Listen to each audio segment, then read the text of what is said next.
es obedecer a Dios. El consejo de María es obedecer a Dios.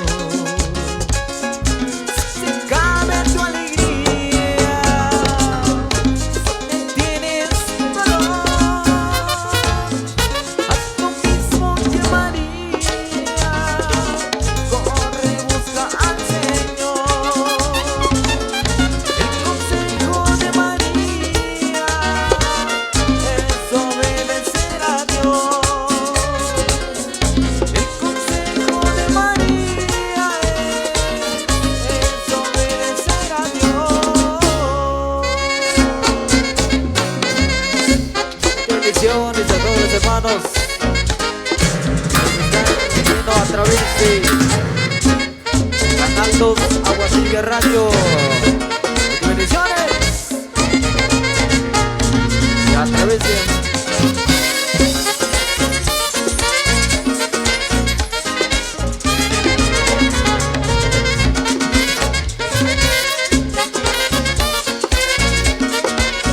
Mundo Visión, por supuesto. Gracias, María. Saludos a todos los hermanos allá en Estados Unidos. Muchas bendiciones.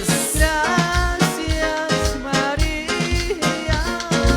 A la Junta Directiva de nuestra comunidad, muchas bendiciones. Sigamos adelante en la presencia del Señor. Gracias, María. A todos los hermanos que nos están viendo a través de Mundo Visión. Y especialmente a los que te llamamos Carisma Cristiano.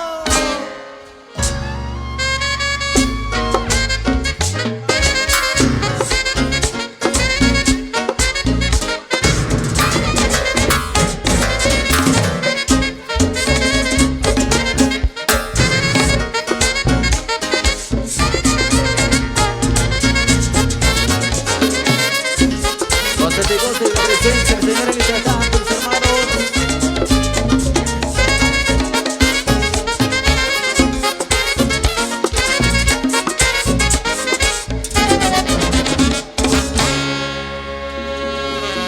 Fuerte los aplausos al Señor, mis hermanos.